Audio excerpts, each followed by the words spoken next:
Hey there, welcome back to the table. So it was really funny. I was watching somebody ask on Stars of Akarios forum. They wanted to know what would happen if ships spawn in, but all the miniatures are already used, which is the situation here. The answer is that they don't spawn. There's a maximum of 6 of these units, right? 1, 2, 3, 4, 5, 6, right? So if we don't destroy any of them, then, whenever they try to spawn, nothing actually spawns. So somebody made the comment that that means you're really losing the game. And I don't know. There's a strategy behind intentionally not letting any of them die. However, we do have to absorb some hits from them in the meantime, which that could be a problem. And then also bear in mind, you know how we destroy modules to avoid hits? We can destroy, it's not destroy, but you know what I mean. We can flip over our ship ability card to prevent the sparrow from taking a hit. Because this sparrow is going to move forward whether we want it to or not. It's trying to get to the other end of the map. I've said this the last 2 times. I'm still concerned on my ability to win. I think that this level of difficulty, I've shown that it can win. You can win, because I have, right? I've won twice now. But it's been very gritty. And I think that's what you want in a game, is for it to be gritty. But gosh darn it, this is maybe a little more gritty than I was expecting. The normal mode, I had fun. Granted, I never lost in the normal mode, so you could say, yeah, Jeff, you should have been upping the difficulty. But this is like a whole new level of survival. But anyways, let's go ahead and get going. Andrew first with the roll. Then here comes JB. And Josh. And then Starla. Lots of stress. I'm starting the match with 2 stress. Okay, one of the cardinal things about surviving this is we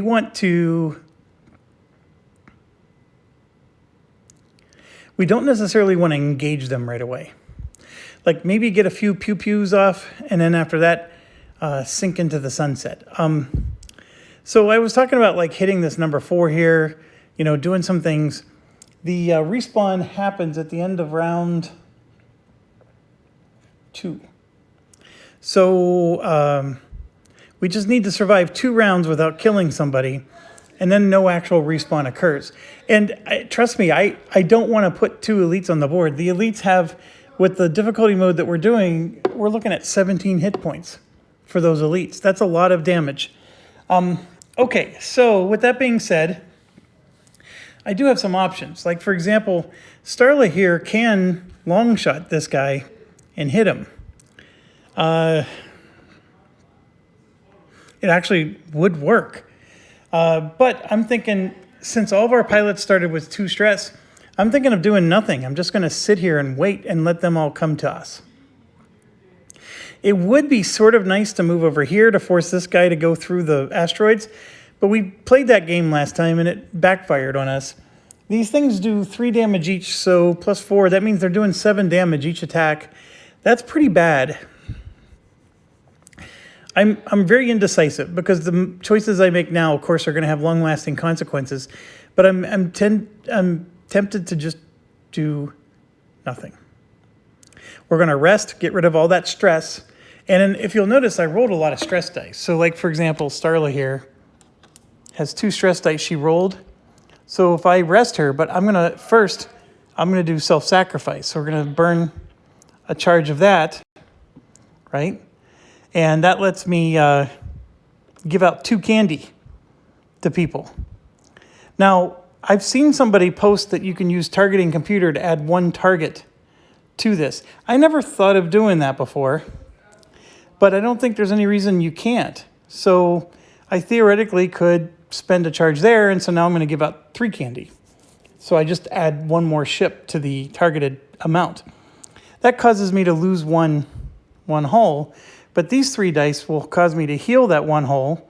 I will also reduce my stress by 2. Remember, this stress doesn't count as long as it's used for the repair. And then I get recharge 2 of my things. So boom and boom, I just recharged the 2 things that I did, and I got to give out 3 candy. So the 3 candy is going to be Andrew, JB, and Starla. So Starla's not moving, not doing anything. She's just going to chill. She's going to Netflix and chill. All right. Next up is Josh. And it would be nice to not use his EMP blast right now.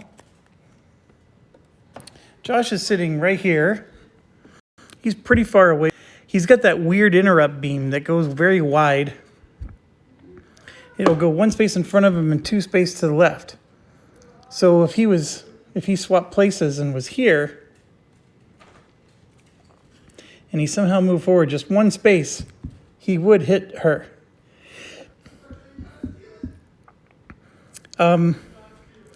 I think his EMP blast hits 3 spaces away, so again, he would have to move for that. He does have radar jam, and he's got the infusion, which can also radar jam or slow people.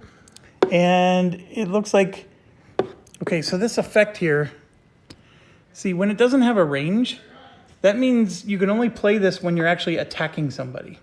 So you can apply this effect to them when you're attacking them. Up here, this has an actual range and number of targets, so you can do this outside of an attack. I hope that makes sense. So I could radar jam somebody, but again, they have to be 3 spaces away. I would have to move forward. So not sure that either of those options are going to work. I'm still thinking. Yeah, we're just going to recharge, get rid of the stress, and I'm not even applying any effects on anybody. It's just literally doing nothing. But that's okay, because we want the respawn to happen. Then we go to JB. He is here. He does have something that goes out 3 spaces.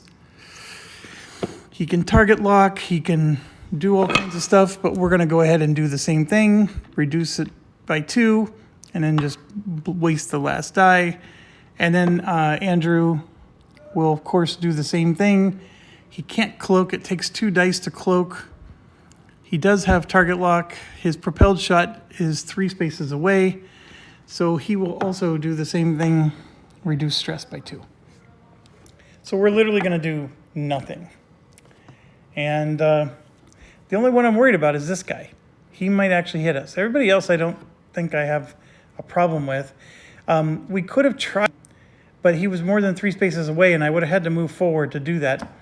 So here we go. Yep, he's definitely going to get us. So let's start with number 1. They're going to rotate, then shoot, and then move, and then rotate and shoot. 1 is way back here. He's going to rotate towards us. And it's you can see he's going to move forward, and then to his left. So forward, left. Number 1 takes a hull damage. I'm sorry, I had the card in your way. He went into the asteroids. So number 1 takes a hull damage. And then he would rotate again. So closest target would be this one or this one. That's only 1 or 2 spaces. This is 3. So he would rotate and look like that. And of course, he doesn't shoot anybody. Number 2 is way back here.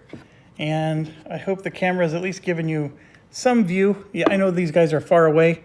But he would stay in the rotation he's in.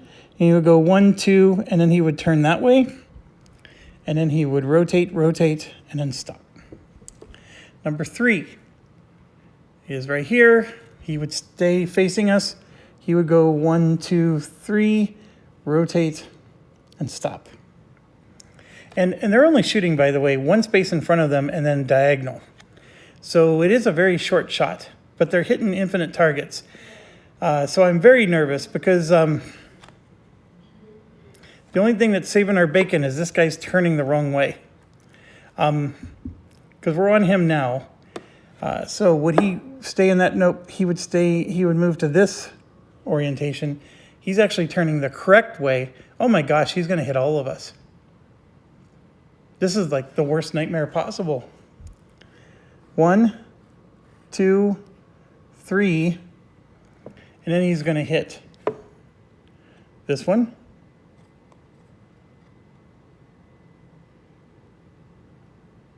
The sparrow, and this one. So 3 of us. Okay, that was not a smart thing for us to do. So we'll start with Josh taking a hit. And that's a -1. So that would be 6 damage to Josh. Josh has 5 shields and 1. Josh is down to 1 single health. Survive the hit. Next is the sparrow. ×2 goes up against the sparrow. So somebody has to block it. And I'm looking.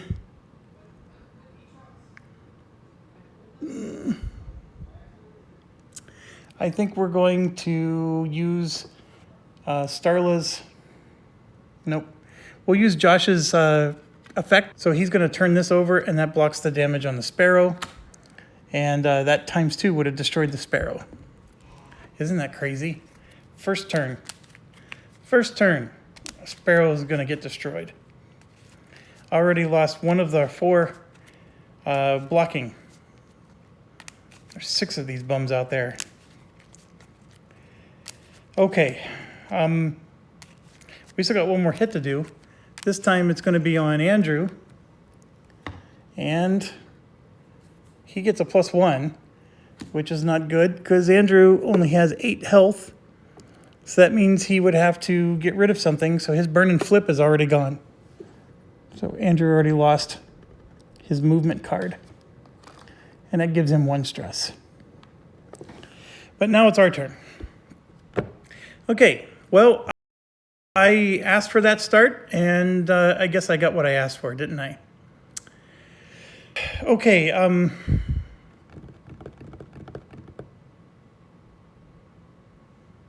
what should I do?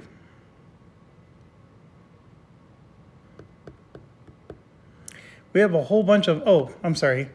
This moves forward 2 spaces. So now we're on round 2. And by the way, that is tracked here. So we move this up to round 2, like so. Okay.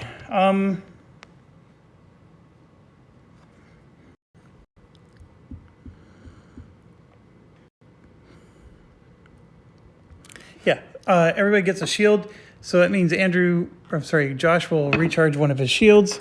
Nobody else actually took a hit. So this was, that's Andrew. This is JB. This is Josh. 4 attack dice. Whew. And Starla.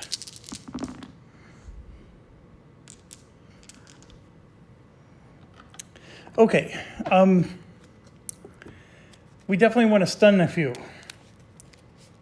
The elite fighters are immune to target lock and radar jam, but the regular ones can be target locked. We can stun anybody, so that part's good. So gotta like that part. Let's see what. I'm sorry, I'm just shuffling the candy into everybody's deck because I never shuffled JB or Andrew. We got a long way to go to survive this. And by the way, they respawn on turn 2 and turn 5. There's no way we're going 5 turns without these guys respawning. So no matter what, we're getting 2 new guys on turn 5. In a normal match, you have them all dead. And by the time they arrive, you basically are fully charged and ready to light them up. I'm not sure that's going to be the case here, but we can get him cloaked, or we can try to fire. It's hard to say what's the right option. But Andrew does have this thing called target lock, and we are going to use it right away. And so that target lock is going to be placed on number 4 here. So we have advantage against 4 for the rest of the match. And what he's going to do is we're going to go ahead and go 3 spaces forward. That burn and flip would have been perfect, but he can't do that anymore. So 1, 2, 3, he's going to go to there. And then I am going to cloak him, but that's going to be the last thing we do. We're going to go ahead and get off an attack first. He has 1 die, and we're going to go ahead and use propelled shot. Oh, that doesn't even use a die. Never mind. Ugh.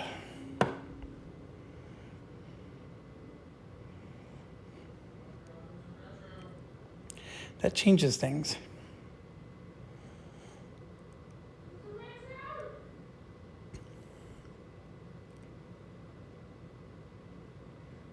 That changes things. Let me think about this. So right now, he has a die he can't use, because that die can only be used for a basic attack, and the basic attack only goes forward, and he's facing off into oblivion. So instead of going 1, 2, 3, he would have had to do something else. Well, Sparrow's in a way from going up and over. If he goes up and over this way, he's facing that way. That doesn't help him. The burn and flip would have been perfect, because he would have been out here, and then he would have flipped right around, and then boom, he would have had a perfect shot. So the fact that he lost that burn and flip so early in the game really does hurt him. But he has propelled shot, so he can use a charge and do 2 damage to somebody. And the whole idea of going out those 3 spaces is just because he can cloak. That's really all. So let's do that again. 1, 2, 3. And then let's just say he rotates 1, 2, like this, and then he's cloaking. So that's his whole turn. He really doesn't do any damage. He does have that propelled shot, which will go 3 spaces in any direction. He has target lock on this guy, so he could hit this one, and it does 2 damage. So let's go ahead and do that, because these guys have so much health. So let's see. This is Andrew, so here's the first draw. And then here's the second draw. Oh, look at that. He drew the miss. So he will take the +1, way better than the miss. And that does 3 damage against number 4. And so that reduces his shields down to 2. So number 4 currently has 9 hull and 2 shields. So he still has 11 health points. That's a lot. So one thing I'm realizing I haven't done is I need to lower his propelled shot charges. He's down to 2 charges left. All right, so Andrew, he basically went into cloak. He's setting himself up for the next round. Oh, you know what? We forgot to do a few people. This guy was crap. He would have.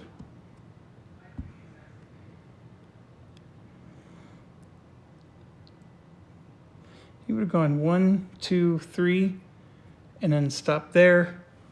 And then this guy would have turned this way and gone 1, 2, 3, and then rotated that way.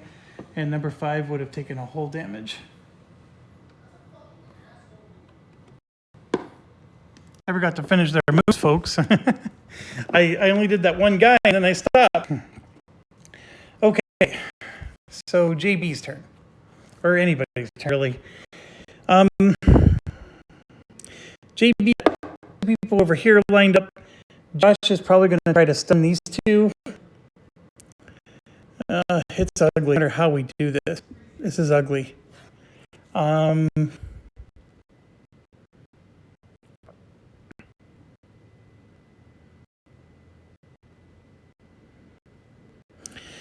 So Josh's stun is 3 spaces away. He could stun 4 and 6. then we're keeping them alive if we do that, because we don't necessarily want to damage 4. But let's say he attacks with 3 of his dice. I'm gonna knock over the sparrow. He could theoretically move 1 time. That interrupt beam slows them. They all can be slowed.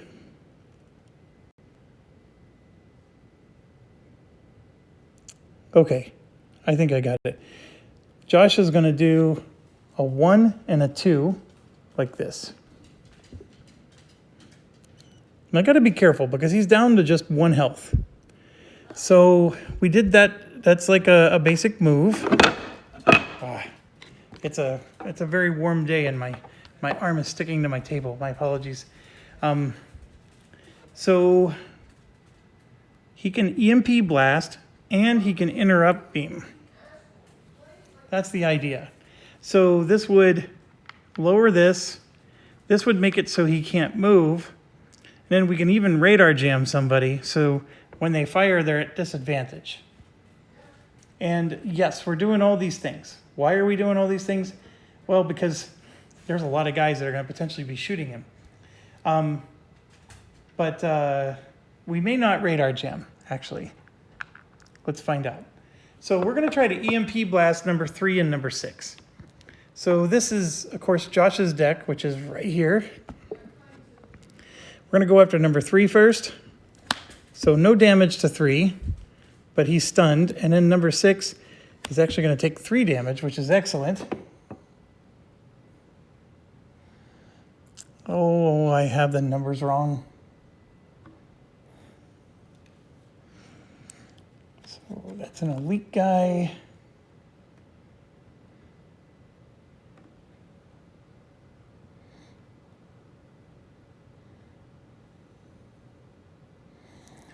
Okay, and then number 6 is actually not elite. So the shield drops to 5. And the hull is 9. And then we just did 3 damage. So he's down to 2 shield. Okay. My apologies. I had 6 marked as an elite and 1 marked as non-elite. And it's the other way around. So I had to fix that up. Okay, so 3 and 6 are both stunned, which does give us some breathing room. Oh man, I got all kinds of mistakes here. Looks like 1, 2, and 3 are elite. 4, 5, and 6 are not. So 4 is not, 6 is not, 3 is elite. So I got to flip that over. And this needs to go up to 7, and this needs to go to 10. And 5 is not elite. So let's flip that over. This drops to 5. And that drops to 8 because he went through the asteroids once. Okay. I don't know why I'm screwing up so much, but I did. Okay, the next thing is the interrupt beam, which shoots 2 spaces forward, or 1 space forward and then 2 to the side. So this way or that way. So basically 3 and 6 are both in the range to be hit. This interrupt beam only hits 1 target, but it does 3 damage to that target. So I'm tempted to hit number 6 again, because we need to kill these as fast as possible. So that's what we're going to do. We're going to go after number 6 again. So that's 3 more damage to number 6. And his shields are to 0. And his hull is down to 8. 2 are stunned, so we don't want to be attacking too much on them. We really want to be ganging up on somebody else. Theoretically, we don't want to kill 4, which is why right now 4 is going to attack the sparrow. So we're going to go ahead and radar jam 4, and that will allow the attack on the sparrow to at least be the worst outcome possible. And that was one of the techs from Josh. So we use that. Josh's turn is over. We still have JB and Starla. Now Starla, I was tempted to give out more candy. She's facing this way, by the way. Starla has a straight shot that doesn't hit anything, and she has a targeted bolt which hits here, here, here, and here. Completely misses this thing. So Starla has issues. Let's just put it that way. I could have used the targeting computer and given out 3 more candy. And you know what? I will. I'm going to give targeting computer, alt, and self-sacrifice. Take 1 hull damage. We're going to give out 3 more candy. And I should have done that before everybody left, because this was supposed to be done before everybody took their turn. And I'm just going to eat it because, yes, that should have been in Andrew's deck. It should have been in her deck. And it wasn't, right? So that's the part of the price we pay is we are sort of retconning something here. Although JB hasn't gone yet, so his deck will have the extra candy. And we definitely need to be pulling some candy here. It's part of the strategy and I know people say that this is like the most powerful skill in the game, and theoretically it is, but this is a large deck, and that times 2 you can go the whole match and never see it. All right, number 4, like we said, is going to attack the sparrow. So in some respects, I don't have to worry about number 4. I mean, I do, but since it's attacking the sparrow, we could just let it happen. And then somebody else is just going to have to lose, their ability, whatever that happens to be. We did target lock number 4, though, so we probably should take advantage of it. With Starla using her candy skill, the only way she can hit number 4 is to do a basic attack. And so I think we're going to go ahead and do that. We're going to go ahead and use 2 dice for a 2 damage basic attack. And then we could do a flank and all this other nonsense, but I think I'm going to leave Starla behind for now. Or we'll do a basic maneuver. Let's come back over here and let's draw. Remember, we have advantage. So we just did 1 damage to number 4. Yippity-doo. Number 4 is still sitting on 11 health. Or 10 health, I'm sorry. So, yeah, that wasn't very good. We have 1 die. We have a stress die. We could... she has beam repair. How far away does it go? 3 spaces away. So she could have repaired Josh before Josh left. Josh only has 1 hull damage. And so, yeah, we're going to let it be for now. I really wish her attack would have done more damage. The real question is am I going to move? Am I going to do anything like that? And my answer is I don't know. Because right now everything's going to be attacking the sparrow, which we sort of want and we sort of don't want at the same time. I mean, because we want to keep our ships alive for now. I don't want to be losing modules on the first turn like what happened with Andrew. Andrew likes to get in a lot of trouble. And you know what's really funny? If you go through, I have 1,000 videos on YouTube. I would have to say that JB and Andrew have commented on almost every one of them. At least on the series, if not every single video. So that's why you two guys have deserved to be in this game. So, very much kudos to you. I know I have a few of you who really watch my 18XX. I have a few of you that really like certain types of games, and you'll pop up from time to time. I know there's a few of you who like my PC games that I cover. Anyways, JB and Andrew are the most consistent, of course. But where I'm going with this is, first of all, I'm giving them a little bit of praise. But Andrew, if you look at all of his comments, other than the ones where he's trying to be funny, he is always telling me I'm reckless and I play too aggressively. So then the character that is the one that went unconscious, is the one that keeps getting damaged. It cracks me up. He really should be like a Starla character. This is Andrew's style, is to sit back and give out the candy and just watch everybody else do the glory. Or be the stun one, what Josh is doing. Okay. I'm I'm probably going to forfeit that last die. So then we just have JB. JB has, what kind of attacks does he have? He has the burst fire and the spike pulse. So the spike pulse is where he sucks people closer to him and then does 2 damage to them. And then the burst fire is he could possibly do 3 damage. So here we go.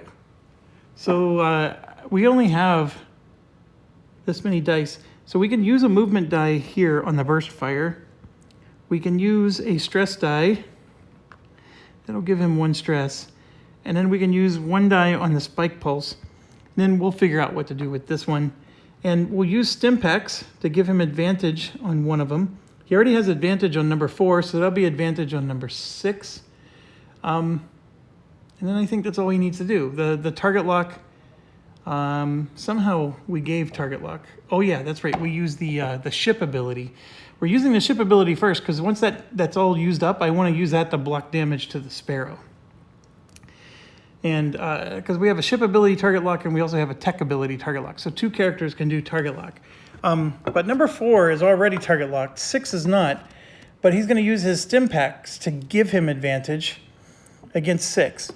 So this spike pulse, it goes out 3 spaces. So 1, 2, 3 to number 6 and number 4. And it does 2 damage. And then if it's successful, it'll suck them 1 space closer. Like that. Okay, so that'll be, and then for his burst fire, he hits both of these guys. So in both cases, he's hitting multiple people. JB is definitely, he's an assault heavy ship, right? So he's the one that's going to definitely be the damage dealer. That's why we gave him all this candy, because that his candy will come through.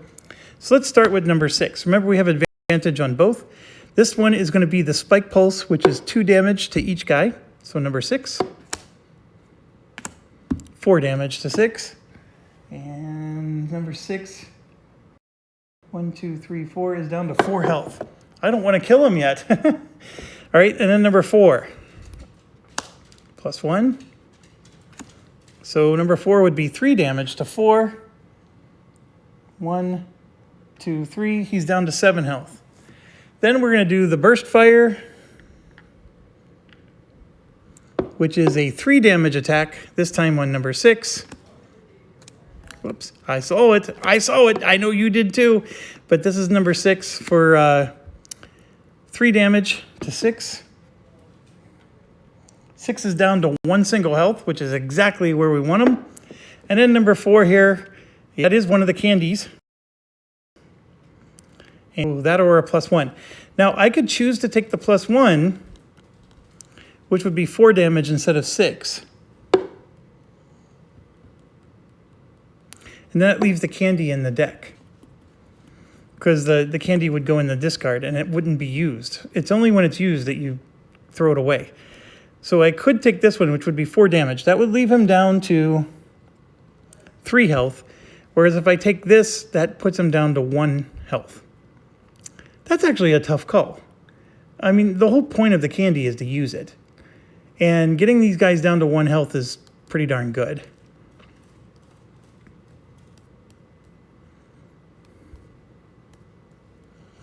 Three health could still be multiple attacks to finish them off. You know what? I'm going to use the candy. That's the whole point of it. So we're going to get this guy down to 1 health. And that's the perfect position to be in because now they both will not cause a spawn. Now, we do have to survive this round of them attacking. And this is not going to be an easy round to survive. I sort of hope that they do something like recharge their shields or something stupid like that. Synthetic Fighter, I don't remember what kind of patterns they do, but they're all very deadly. So let's go for it. First one, oh my gosh, they're going, look at this big long straight line. Hack, by the way, gives us stress. So we'll take 1 stress in addition to this type of attack, and their attack hits 2 targets for 1 damage. All right, so let's start with number 1. That's this one. Andrew is not the target because he's stealth. The closest target is the sparrow. So he's 1, 2, 3 this way and only 1 that way, so he would rotate this way. Then it shows he would shoot. He would shoot 1, 2, 3 spaces up, and then back and back. So he would actually shoot here and here, and then these three, which Andrew, of course, is in the line. Because he's cloaked, he's not shooting. So then he would move, and you can see that the move is a straight shot, 1, 2, 3, 4 spaces. So 1, 2, 3, and he can't finish the 4th space. So he's going to stop there. And then, of course, he will rotate towards the sparrow, because the sparrow has more hull points than Josh, and he will shoot the sparrow. And there is no such thing as giving stress to the sparrow, so no worries there. Okay, the card he draws is a -1. So the sparrow would take 6. Let me look.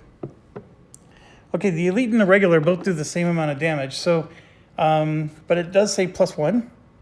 So it would do 7 damage to the sparrow. So the sparrow's down to 3 health. Holy buckets. It's already almost dead. Okay, number 2 is way over here. The closest target would be Josh. It would stay in that orientation. It would move 1, 2, 3, 4. Oh my gosh, and then it's going to turn towards Josh. Then it's going to shoot 1, 2, 3, and hit both Josh and JB because it hits 2 targets. So let's go with Josh first. It's a -1, but it doesn't matter. Josh loses his flank, and he goes up 1 stress. That was his engine. And then JB, he drew a +2, which is 9 damage. That would have killed JB, so JB's losing his burn and flip, and he gains a stress.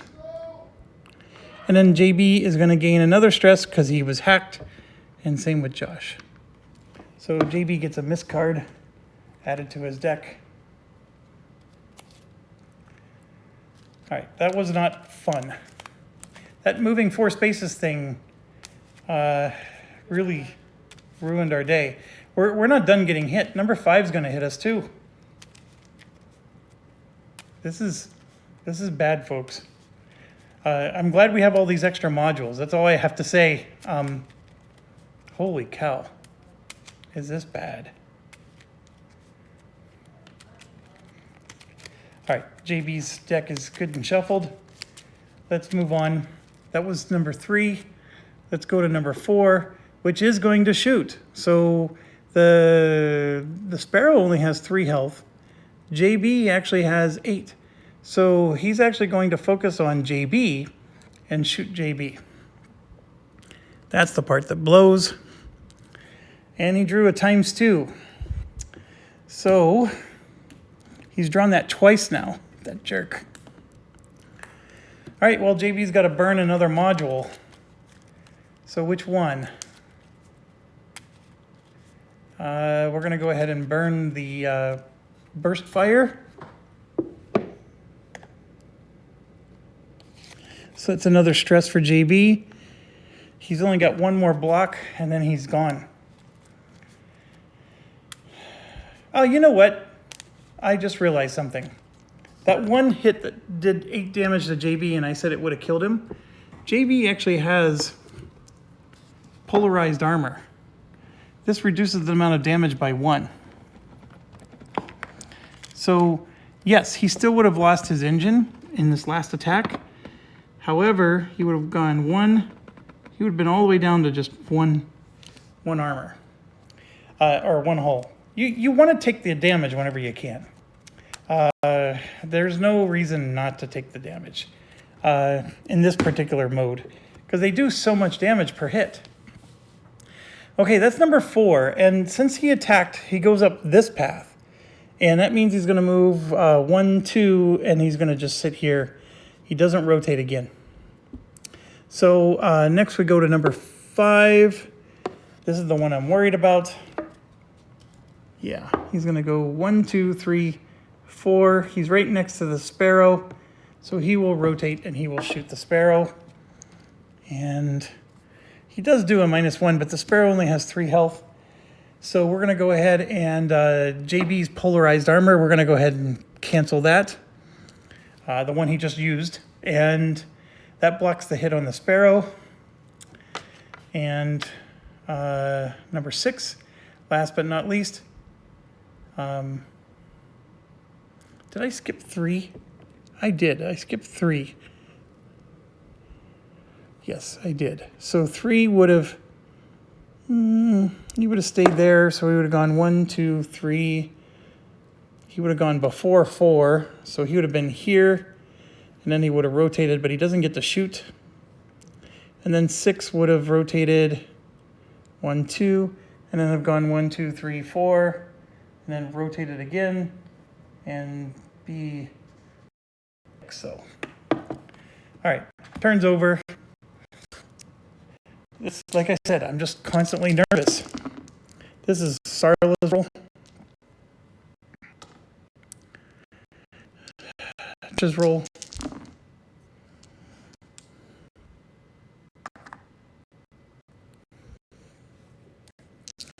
JB's roll.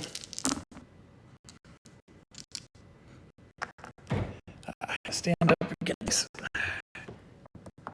Andrew's roll.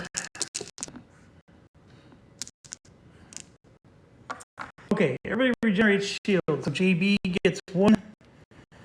Josh gets 1. That's it. They're all really low in hull points. Starla does have hull repair we can use. All right, let's figure something out here.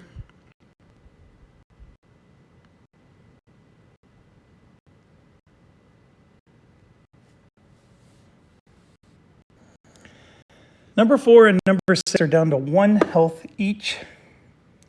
Andrew is going to come out of cloak, and he has advantage on everybody.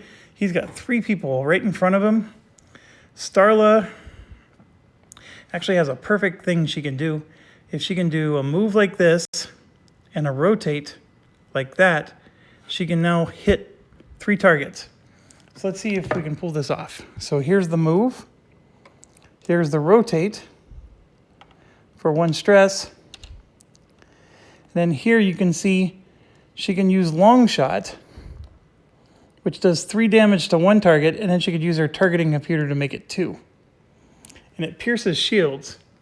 So she can shoot 2 of these 3 targets between 1, 2, and 5. Oh gosh, let's see. 1 is at 9, 2 still has 10 health, and then 5 has 8. They all have a ton of health. I mean, bypassing the armor is great, but it's not super helpful. I could have gave out candy and stuff, but right now I think this is more important. This will use up all the dice. Oh, you know what? I could have done targeted bolt, which would have targeted number 5. I still would have hit 2 targets. It does 2 damage instead of 3, but then it would have left me with 1 die left so I could repair. Nobody's really near me to repair at the moment. Josh and JB are too far away.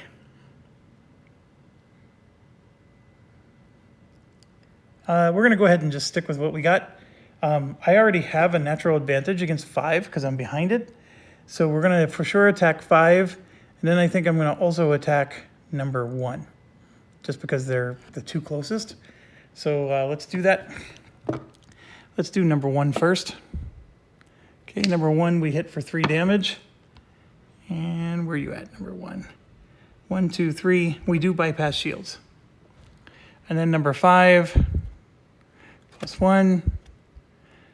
+1 damage to 5, so 4 damage to 5. Where are you at? 1, 2, 3, 4, like so. All right, it was a lot of damage, but it didn't kill anybody. JB has the spike pulse still.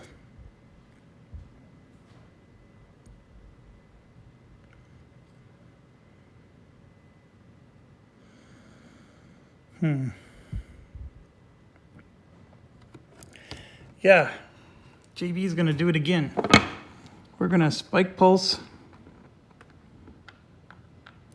And then we're going to burst fire, which uses up the last charge. We're going to target lock somebody, probably number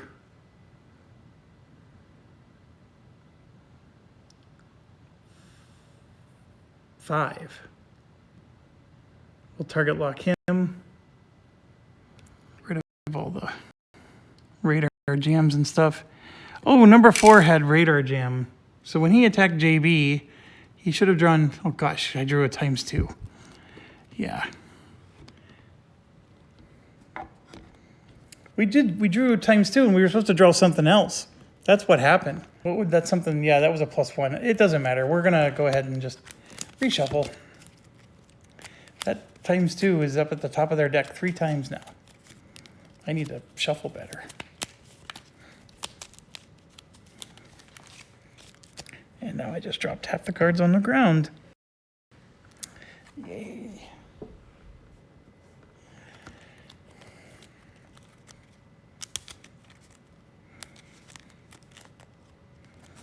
Okay, this requires a lot of careful planning, but okay, so we're gonna do the spike pulse, which goes in different directions. The spike pulse is gonna hit number 5 and number 3. Number 3 is already next to him, so it'll be it's a 2 damage attack, but number 5 will have advantage and will pull him in like this. Then with the burst fire, he'll have to rotate, actually. So this is the problem. Number 3 is going to light him up. But if he rotates, then he can burst fire both of these. And that's what we're banking on, is that that happens. Okay, so let's do Spike Pulse first. This is JB. So we're going to go after number 3. So that's only 1 damage to number 3. 3 is going to be a problem child because it's immune to target lock. Then number 5. Yes, number 5. Oop, there's a miss. Good thing we have advantage. So 2 damage to number 5. Still has shields. All right, so now we got to shuffle.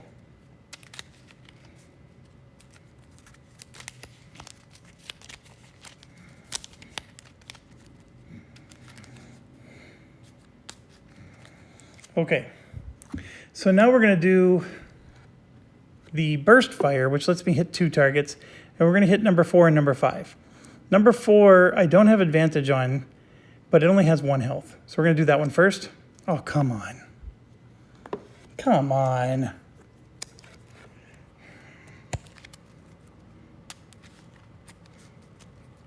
Gotta shuffle again.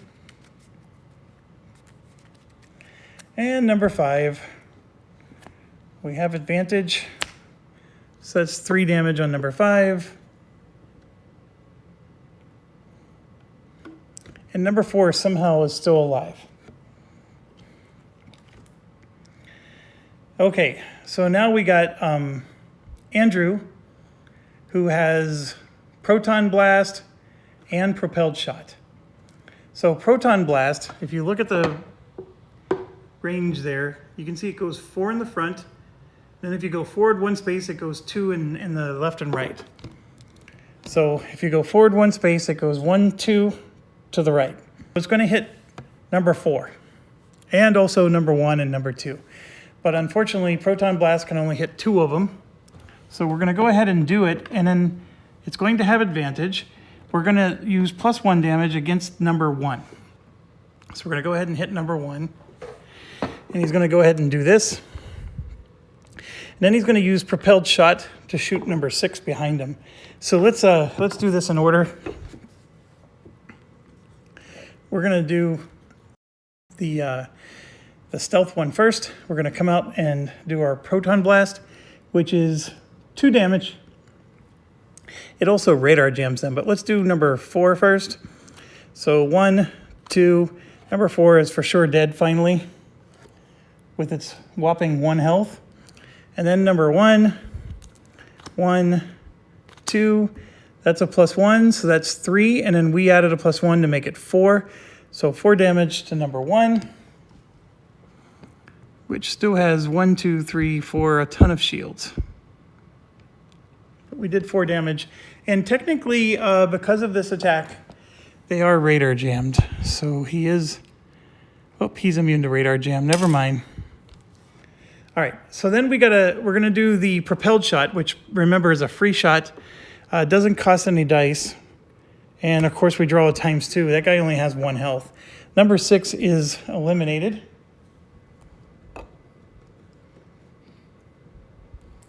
All right, so we got 2 down, which is good. Good job, Andrew. Took out 2. And Andrew is still sitting on 2 dice. One of them is a move and one of them is an attack. There's a temptation to go stealth again. Number 1 is nowhere close to being destroyed. None of these guys are. Let's just do a recap while I'm shuffling here. Number 5 has 4 health. So he's close. Number 1 has 6, 7, 8, 9 health. That's 5, that's 1. This number 3 back here has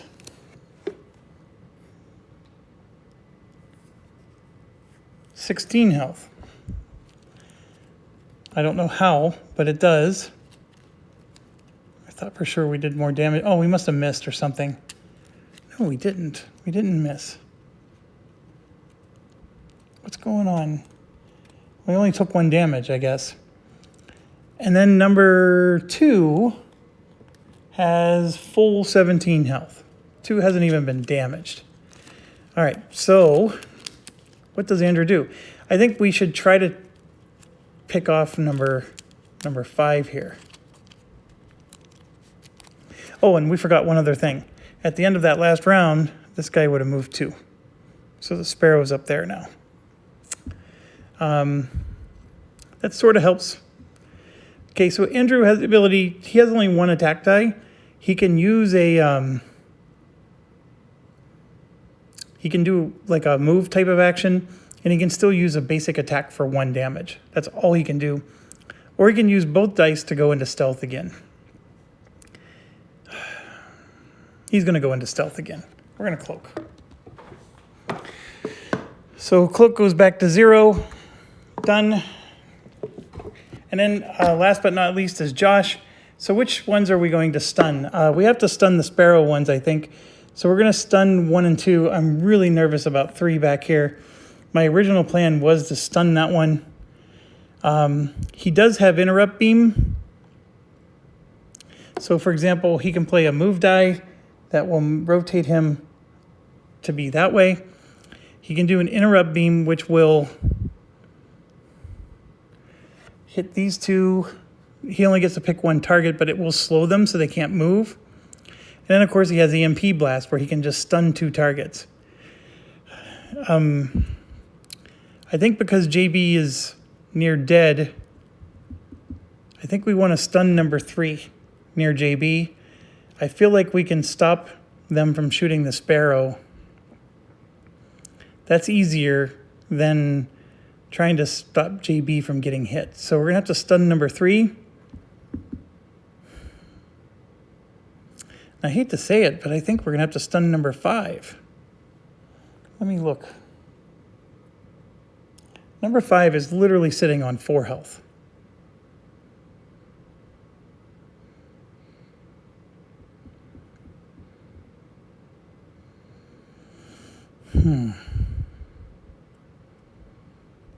He can radar jam 1.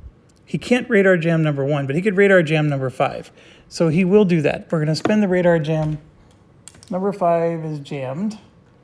He does attack somebody. It's going to be weak, the weakest possible.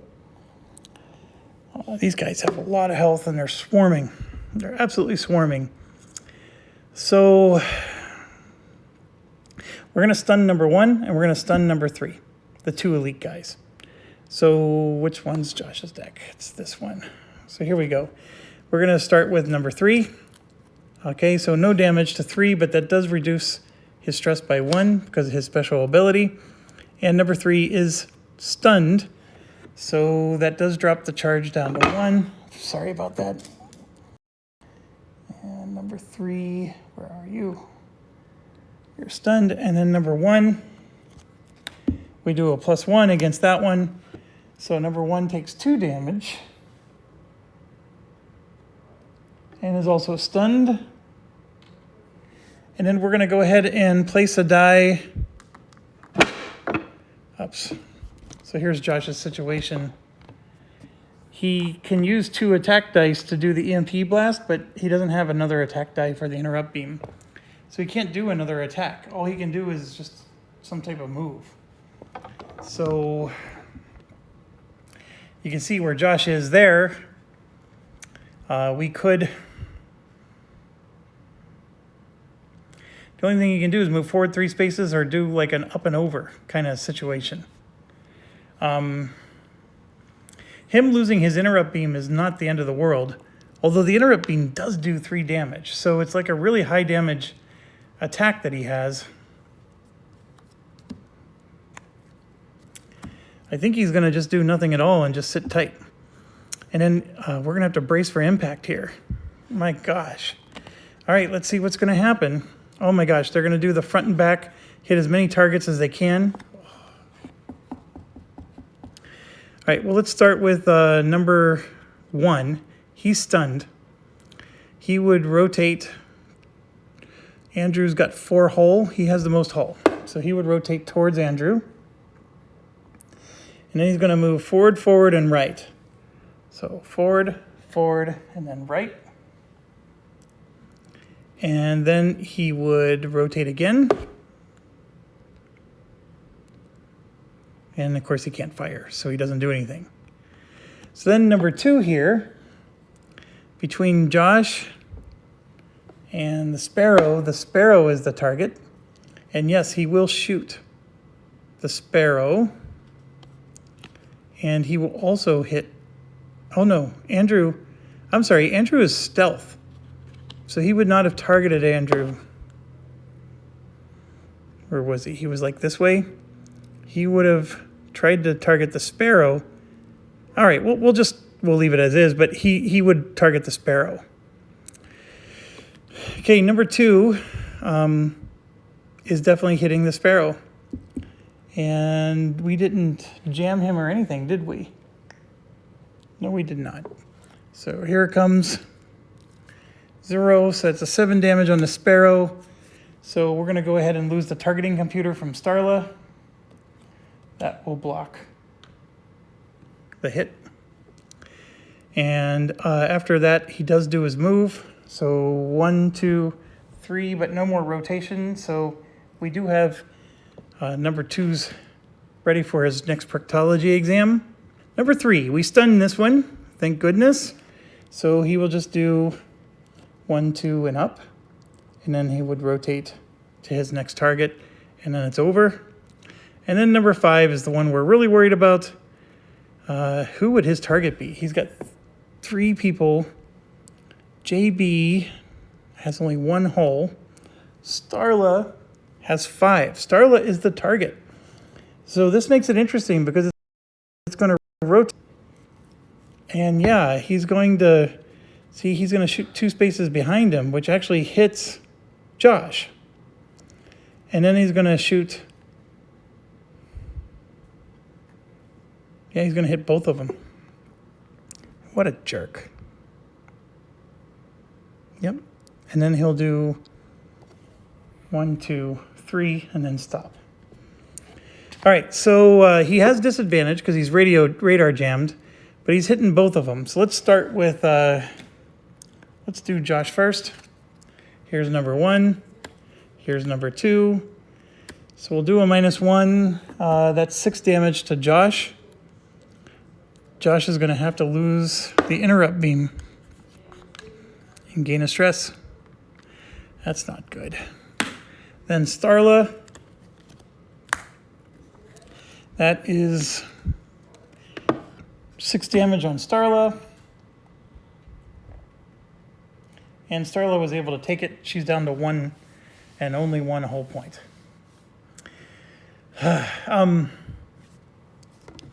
The sparrow moves 2 more. And that was the 3rd round, by the way. I forgot to put that here, so we're now starting round 4. There's going to be 2 more elites that are going to spawn in at the end of next round. So we're in trouble. Lots and lots of trouble. Okay, we got number 5 and number 3 here. They both need to die.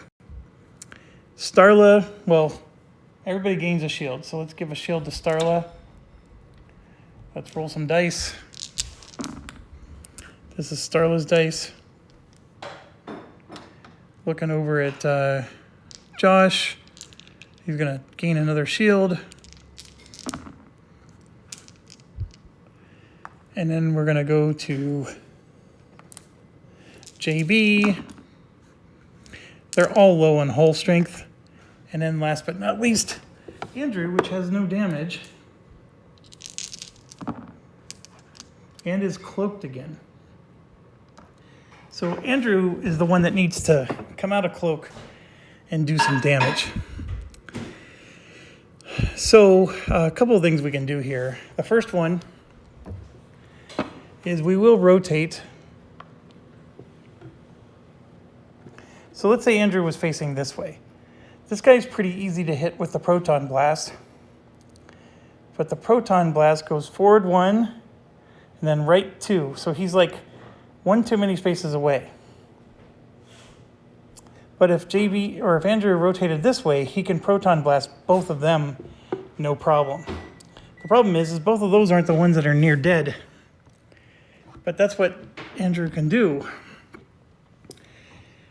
And he will have advantage against both. So I think we're just going to have to go ahead and do it. It's going to cost him 2 dice. And he's going to gain 1 stress. So he's up to 2. This is a 2 damage attack against both targets. Here's his deck. So against number 1, right there's the candy. So we'll take the candy. So that's 4 damage to number 1.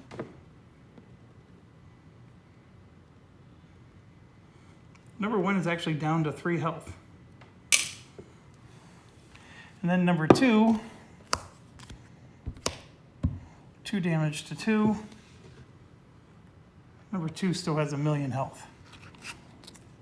Now, JB also has a propelled shot, which goes 3 spaces in any direction. So he can hit number 3 here. Not with advantage, though, but he could still hit it. And I think we're going to wait and see how everybody else does. So, like, for example, we have a problem. Starla's right next to number 5. Number 5 is down to just 4 health. But because he's behind Starla, Starla can't hit him. Starla does have, like, the targeted bolt. This guy can't be targeted, unfortunately. And beam repair, could work.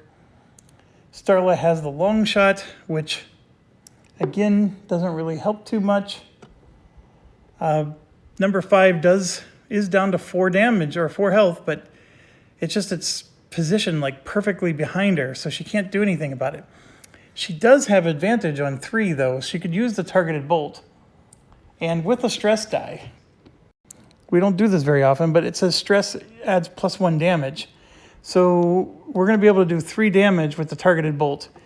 It's not going to be able to target lock him because he's immune to target lock, but that is going to be a 3 damage attack on number 3 here. So let's do it. So here's 4 damage to number 3. The problem is number 3 has got a ton of health. 1, 2, 3, 4. He was actually a full health target. It'd be nice to hit behind her, but like I said, I can't do it. I can do a long shot if I can line up for one, and the only thing I can do to line up for one is I'm going to do a basic move. I could do a flank, but I don't think that would help. I'm going to do a basic move, and then we're going to do long shot, right, which is a 3 damage attack. So that uses up all of our dice, and you can see what we're going to do here. The basic move is going to be over and then up. Then the long shot's going to be against number 1. Number 1 will not have advantage, but number 1 is close to death. It is down to 3 health. So this is a 3 damage attack. I do not have advantage. And there it is. Ooh, that could have gone a lot of different directions. All right, number 1 is done. So we got another one out. So that means that's less people we need to stun. Because we still have JB left, and we have Josh left. So with Josh, I'm thinking I want to stun 2 and 3. So I'm looking at Josh. Josh is down to just 1 weapon. He lost his big damage weapon.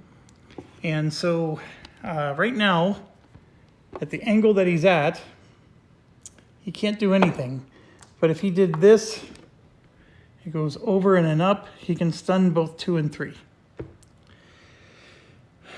And then if he does the stun, that's these 2, he would have 1 die left to do something.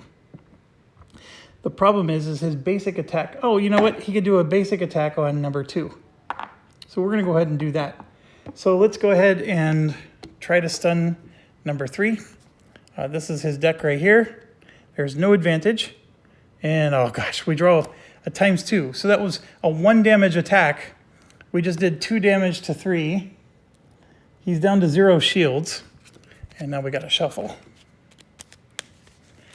We need to draw that when we do like a 3 damage attack or something. But no complaints, no complaints. ×2 is still good. And that means number 3 is successfully stunned. Oh, why am I always having trouble finding that one? Okay. All right, next is number 2. We do have advantage on number 2. And of course we draw 2 + 1s. So that's 2 damage to 2. And it's stunned. So we just saved the sparrow there. And then, like I said, Josh's basic attack, we can hit number 2 in the rear for 1 damage. So we do 1 damage.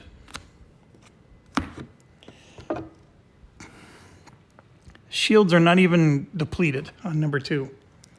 So the only thing that is damaging to us is number 5. And we have JB. His burst fire is gone. He does have spike pulse. So what do we do, JB? What do we do? Well, as the good German would say, we blitzkrieg. So here we go. We're going to move forward, over and up, and we're going to spike pulse for 2 damage, and that'll suck him in, and then we're going to basic attack him for 2 more damage. So here's JB's cards. So this is the spike pulse for 2 damage. We have advantage. There's 1, 2. So that'll suck him in. So we just did 3 damage. This thing is down to 1 single health point. And now we're going to do a basic attack for 2 damage. And sure enough, JB finished him off. So there's only 2 guys alive and both of them are stunned. So that's the way to do it. Stun them for nothing and the hits are free. Right? There we be. Good job, JB. Now, the problem I have is we really need to rest these guys. We are going, let's finish their turn. So they get to go. Here you can see they're going to move forward 2 spaces. None of the attacks are going to matter, but they're going to rotate, move, rotate. That's basically the gist. So here, who is the target? JB has 1 hull point. Josh has 1 hull point. So we get to choose. So I'm going to rotate him this way because I get to choose. And then it shows him moving 2 spaces forward. And then he will rotate again and end his turn like so. Then number 2 there, he is going to for sure target the sparrow and then just move 2 spaces through the sparrow and then try to rotate back. Then the sparrow will move forward 2 spaces. And now we're on round 5. 2 elites are spawning at the end of this round. but they spawn at the end of the round. They don't do anything. So after the sparrow moves, those 2 elites are going to show up and then possibly do something.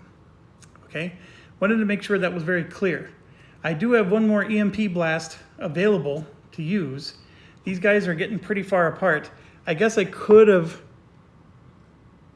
you know what, when he was here, I could have made him rotate this way, then he would have moved like that, and then he would have looked at, actually Andrew would have been his target. When he was equidistant, Andrew's not cloaked anymore. So that is actually what he would have done. That's a little better, because now I can still stun them both with Josh. The problem is I can't rest Josh. But we'll go ahead and let's keep going. So Starla's going to gain a shield. Josh gains a shield. Everybody else is not. So let's roll some dice.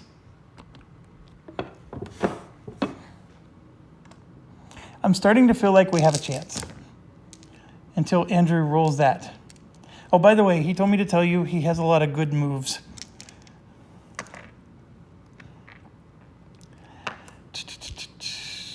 Here's JB.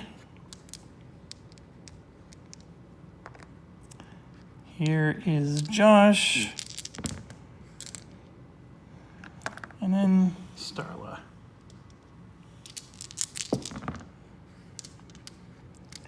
Okay. Couple of things. I think Josh has to do his EMP blast one last time because I don't think we can kill 2 and 3. 2 has 10, 11, 12 health.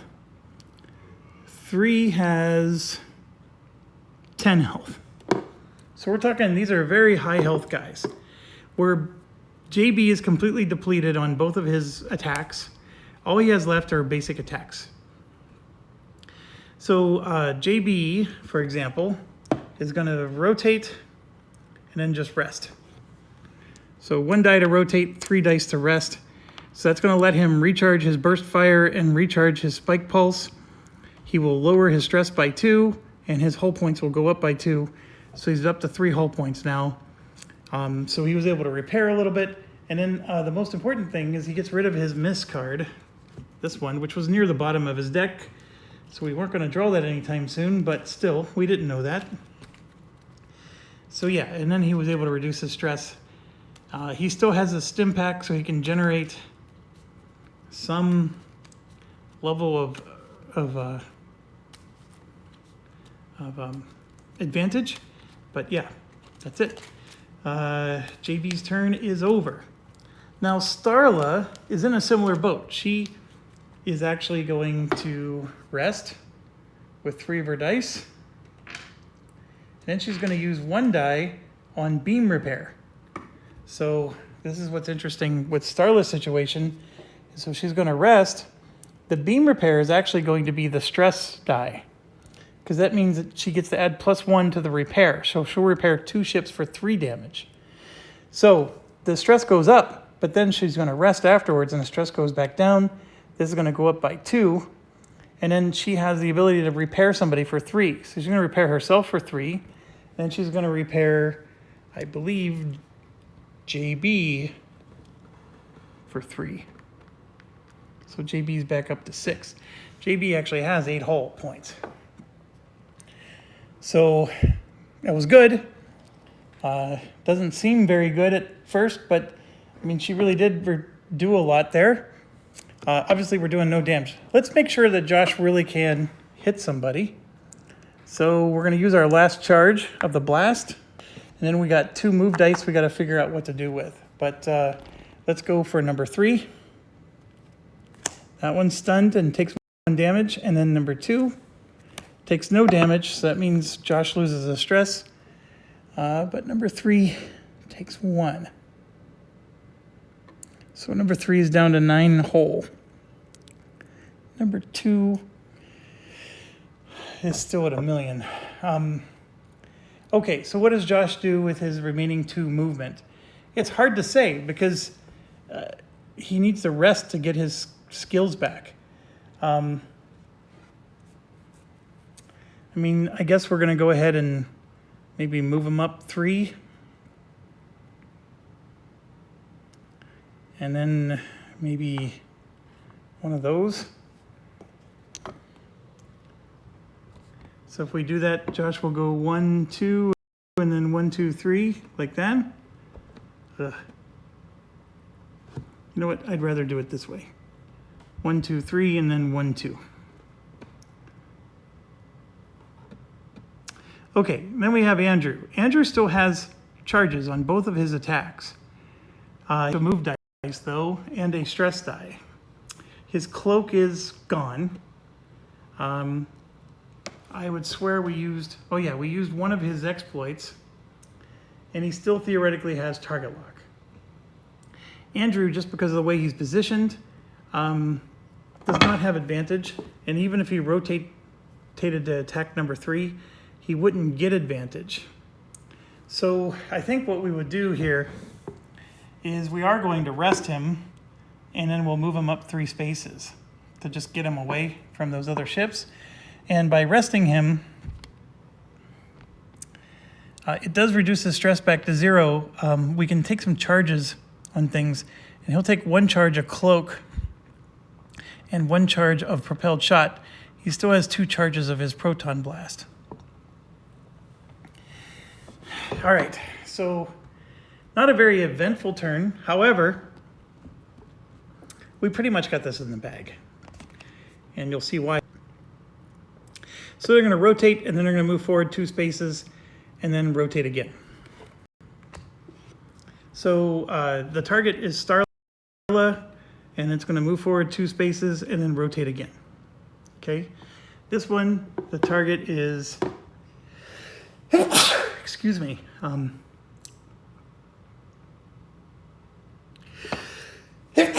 excuse me again.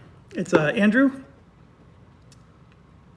So he could move that way, or he can move that way. I don't know which one's better. I mean, you could argue either way. So we'll move 2 and then rotate again. So now he's directly behind Andrew. Then the sparrow is going to move forward 2 spaces.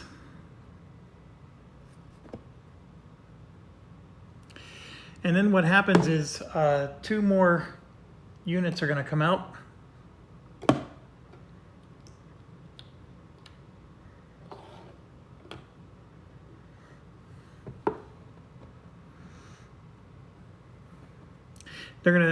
They spawn at whichever one's closest to the sparrow, which is the number 1. And yeah, they're both facing the sparrow. So they both get to take a turn before the sparrow moves. Okay? I happen to have only 1 ship ability left. So this is the part where it is super dicey. So everybody respawns a shield, and the only person spawning a shield is Josh, and we roll some dice.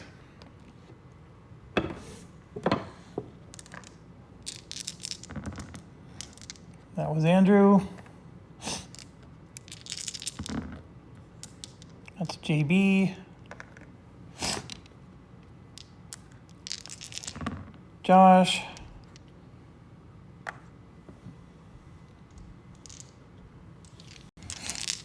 Starla. Okay, so without looking at any of the field, we only have the ability to block hit damage on a sparrow once. The sparrow will move off the map at the end of this turn, so the sparrow just has to survive both of these attacking him. So what we have here is Josh needs to rest. Josh is right here. We're going to rest him with 3 dice, which will reduce his stress, give him 2. Most importantly, it'll give him an EMP pulse back. And I guess a radar gem, even though that's not going to do him any good. Josh has 1 die left, and we can do an EMP blast for 1 single target. So Josh is going to use his EMP blast on number 1, which he has advantage for. So 1, 2, he just did 1 damage to number 1. I didn't even bother giving him hit points. And we win the game. And here's why. Number 1 is stunned. Number 4, I don't even care what number 4 does. We have, Bill has his ship ability he can use to block the damage. So number 4 can't damage him. Everybody else, sure, we can attack 3 and 2, but they're only going to damage Andrew or Starla. Starla has all 3 of her modules. She can absorb 1. And even Andrew has 2 of his modules. He can absorb 1. I don't even have to play out the rest of the round. It's a win. We just needed to mitigate those 2 guys up there. Because if both of them hit the sparrow, then we could have lost this scenario. That's how close this was. But they didn't. And so it would just be another 30 minutes of watching stuff move around and shoot. And I honestly don't know if I would have killed anything. I mean, because Josh's turn is already over. Starla, yeah, she would have been able to, she could actually shoot, maybe 1 target.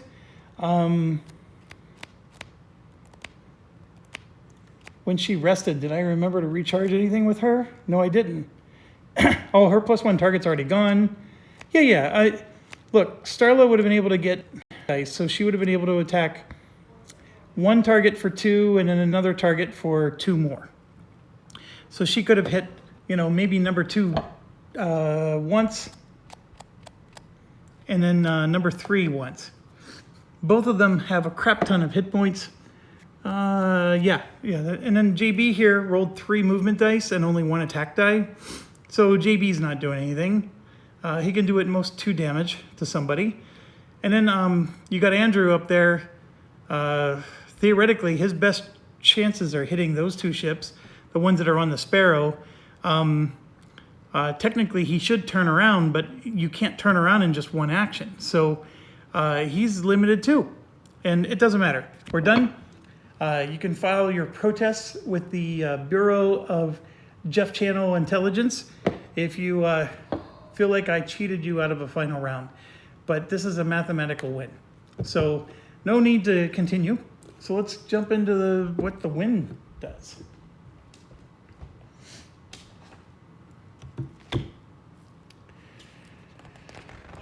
And that was stressful, yes. This higher level difficulty, very, very stressful. All right, so I'm gonna move some stuff out of the way so we can get the book down here. Success. Well done, pilots. Return to the Sparrow and we'll get out of here. Captain Soma's congratulations are rare. It doesn't go unnoticed and she's referred to you as pilots for the first time. Once you get back in the hangar, ask a busy-looking maintenance tech about Grace's whereabouts. She's down working on the jump drive. It took some damage during the fight. It looks as though you're not getting as far away as you hoped. All right, so we're all gonna get a pilot skill. We all get 20 credits, not 15, and we get the tag End of Medelia. And then we're gonna move and explore sector D2.1 with the Sparrow and lower its supply by 1. All right, let's do the last part first and explain to you how that works. The space exploration is done here. Yes, I know this looks like this is in the middle of Kharkov, but just ignore that part. Technically speaking, we've been doing all of our battling right here. So what they're saying is that we have to reveal section 2.1 like that, and that the Sparrow moved, when it moved off the map in that last battle, it moved into this empty part of space because we just escaped the planet, right? And then it said that our supply gets reduced by 1, so now we're down to 4. And anytime you move from one sector to another, it costs 1 supply. And the supply costs a crap ton of money. So we're getting 5 extra money with every win here. And trust me, we need it because we're constantly going to have to buy supplies for the Sparrow. This is a Chinese ship. It's always a birthday on the Chinese ship because everybody's saying supplies. So End of Medelia.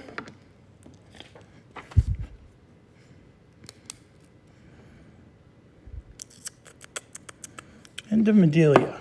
So we got this achievement and we got civilian rescue. Those are the 2 we have so far. We're not going to get ashes or wisdom or cowardice. Those 2 were alternative options. I think I know where this one comes from. I don't recognize these two, but we'll find out. Home base, I think you got if you disregarded your orders. So all 3 of these are out. I think these are the only 2 left for the prologue. Okay, they are done. I gave everybody 20 credits while I was busy doing bad Chinese jokes. And then we all get a pilot skill. So starting with Andrew here, if we finish off this pilot skill, he is getting a rotate. So I gotta find it. So this card here, and that's a roller. Remember I explained this in a previous video. That's a roller. This is going into Andrew's deck. And his candy, of course, is coming back out. All right, so that's done.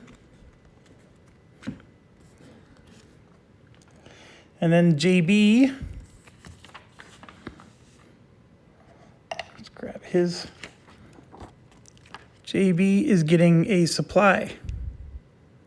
That's actually really good. That's a good one to have. Always need supplies, unless it's the very first card you draw in the battle.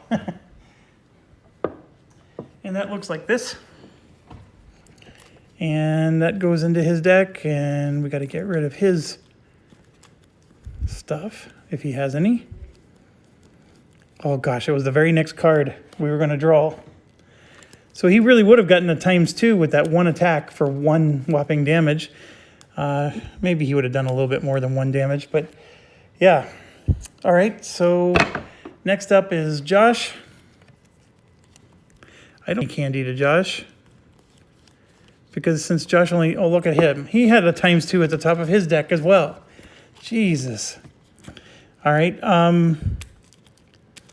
Josh, because he always just does the EMP blast, he doesn't do a lot of damage, so we don't give him, but he does get right here.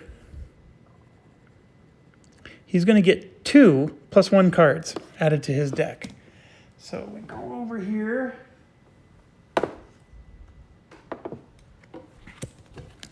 So 2 of these rollers are going in. And what's crazy is if you draw a +1 and then another +2, I mean, it's all added together. So yeah, he got some nice upgrades there.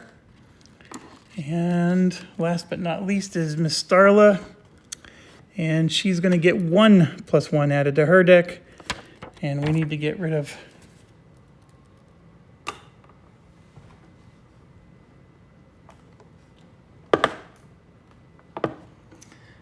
We need to get rid of her candy. I'm pretty sure she has some.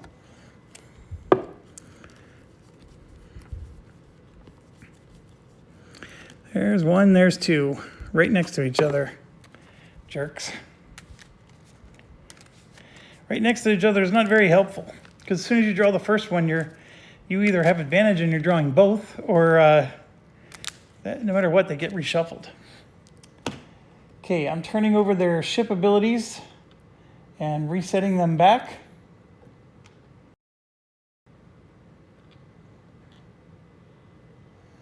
So Starla is reset. Josh, for example, gets his ship ability back. Reset the cubes. He got beat up pretty hard out there on the mission. We'll get all his cubes back up.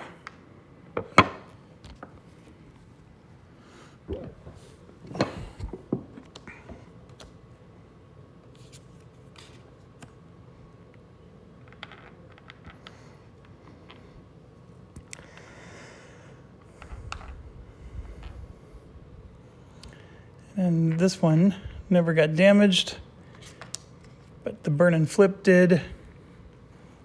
Get that cloak back up. All right, so everybody's recharged, ready to go. And like they said, we moved into that space sector, and then it says read the conclusion. So no one seems to know you're heading. Grabbing an ensign as she leaves the bridge, you ask her for info. Sol happens to exit not long after. Leave them alone. She doesn't know anything. I can tell you where we're going. We're headed to Daboth Major in sector D3.2.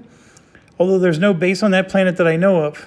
Soul chuckles at your blank expressions and shrugs. I guess we'll have to just trust that the captain knows something. So it's not super important, but right here where it says Scout 008 D3.2, that's mission 8. And then D3.2 is the sector. And right now, like if you look at where we're at, there is a 3.1 to the right and a 2.1 above us. But that doesn't mean, because like look to the left of us was 1.1. And so you could say, okay, we're 2.1, that's 3.1. So where's 3.2? That would be over and then maybe down. Over and then up. That's what it is. It's over and then up, right? Because 2.2 is above us. So what I did, and I know the rule book doesn't recommend, I just take one of the, so we'll use Andrew's, for example, and I'm just going to write mission 008 3.2, because this is a mission that we unlocked right here. The one, I guess, negative feedback about this game is this is a big, giant book. And when you unlock something on this page, if you don't write it down, you're going to forget. It's the same as any choose your own adventure book, really. So you have to write it down that mission is unlocked and you're able to do that. Now, when we get to section 3.2, mission 8 will be there and it'll probably let you just do it, even if you don't have this message. But what am I trying to say? This is our next objective. That's what we're supposed to do next. And so, and it does say, the rulebook does say, jot down scouting locations on progression pad for future reference. All right, fair enough. So that is where we're supposed to go next. Now, what's going to happen now is we're not doing another space battle. We're going to start doing space exploration. And eventually it does lead to space battle or something, but we have to do the equivalent of space exploration. So I'm going to move the camera over to here now, plop her down, and then let's move this a little bit closer to us. And so you could see the sparrows in the middle of deep space. We either need to go to 3.1 or 2.2. I don't even know if it matters. Basically, we have to go up and over or over and up. It's 6 or 1/2. So I'm going to go ahead and do 2.2. We're going to go up. And then what happens here is I need to pause. But I know what happens. I just still need to pause. Okay, so a couple of things that need to be processed here. Most of the graphics are just graphics, but these blue missions they're new missions. I don't know, something just popped up on my computer. They're new missions that we can optionally do. It costs 1 supply to do it. Now, we had to spend 1 supply to move into the region, so we're down to 3 actually. And then this little exclamation point means we have to do an event. And so I need to figure out where the event cards went. They're here somewhere. Gosh darn it. Here they are. So if I get these combat cards out of the way. So you need to find it for the system that we're in. We're in the Draconian system. So these are, that's the Virtus. I don't know why everything is so mixed up. Tresian. So those aren't it.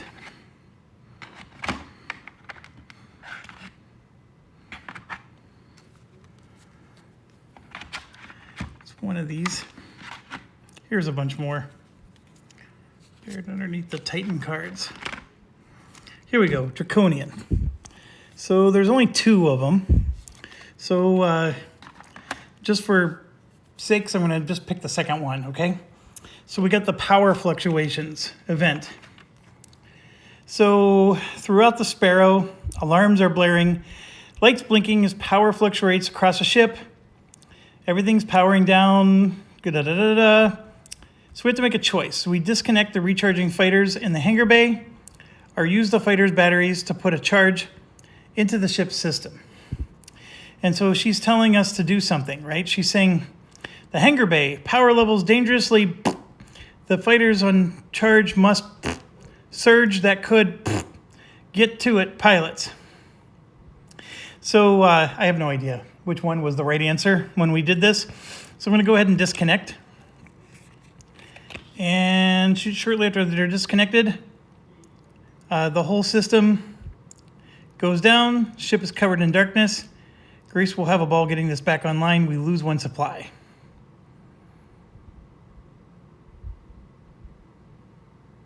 I guess we were supposed to choose option B. All right, so we lost the supply, so now the Sparrow is down to 2. And then we would 6, for example. It's an optional one. And we can, and mission 6, by the way, is a very easy one to do. Not all of them are space battles. So, for example, mission 6 here. Oh, what happened to my pen?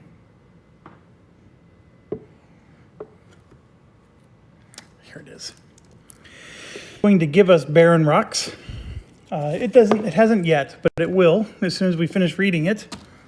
So basically what it's saying is the requirements for doing this is you can't have barren rocks, but we will when we're done. So most of the asteroids are just barren rocks. However, a few seem to have high concentration of minerals. And then for the reward, we're going to gain 3 supply, and then we have to mark the barren rocks, meaning we're not going to be able to do that mission again, but we just got 3 more supplies. So now we're back up to 5. So there we go. We made up for our transgressions, and then we keep going. So we're here in space. Mission 6 is done. The one thing that I have a huge gripe with this game is I don't know how to mark that that's done for later. We could be on Act 3 and come back to this system. It's really annoying. I wish they would have made them different colors. Like blue is in Act 1 or prologue. You know, some other color would be Act 2, some other color would be Act 3. So now if we want to go to 3.2, this of course is our objective. And we come here, and then there's a couple of things. You can see 97 has this swirl. That's not something we can even remotely think about doing now. That's like an Act 3 thing.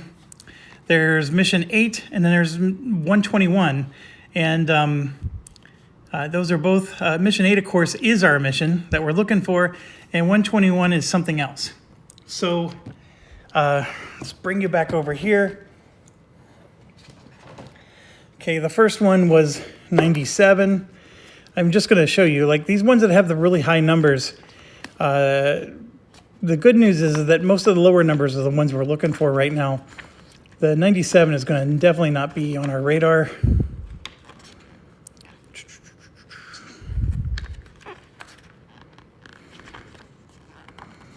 I'm just having the hardest time getting these pages turned. Okay, mission 97 is, you can see here, it has you need preparation as a prerequisite. You must have preparation.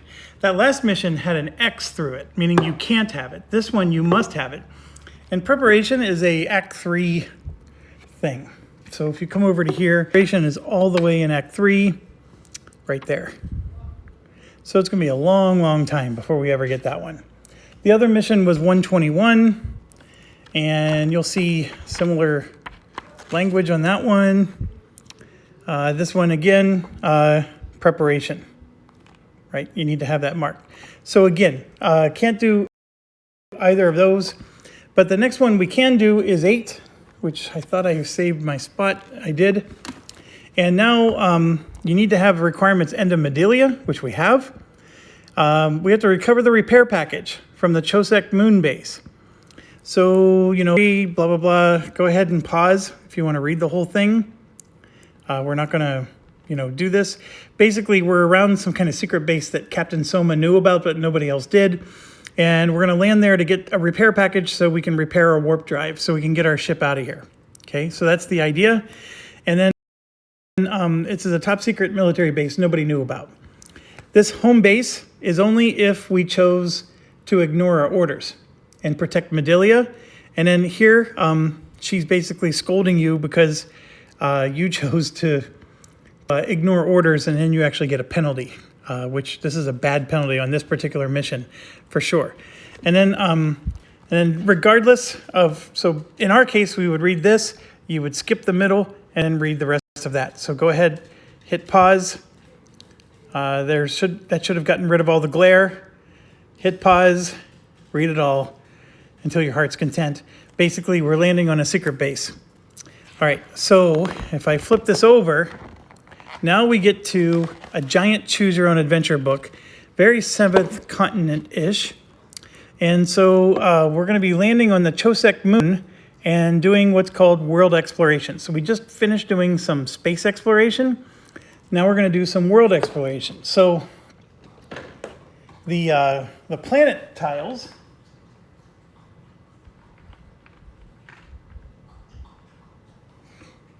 are these. I'm going to go ahead and get this rule book out of here. So these are the planet tiles. So you don't reveal any of them until it tells you to. Obviously, the start here is the one that matters. So we would flip this over, and this is going to be, we're just going to put this on the corner because it looks like that's the southwest corner. And I'm going to zoom in for you here, and you can see there's a 2 and a 3. So basically, we're going to start on this corner, and there's a way to explore north, and there's a way to explore east. And then we're going to look at, in more detail, you can see underneath each one are dice. This requires 2 dice, this requires 1 die. So we'll get into that in the next video. There's no point in trying to do this now. This is going to be a full-blown video to be able to, we're going to be here for a while. So what ends up happening, though, is all 4 pilots have landed. So this is where the miniatures come in, and everybody is on the planet. And this is where you're going to start using those different skills that you see there. And we'll get into that in the next video. Thanks for watching. As always, stay awesome.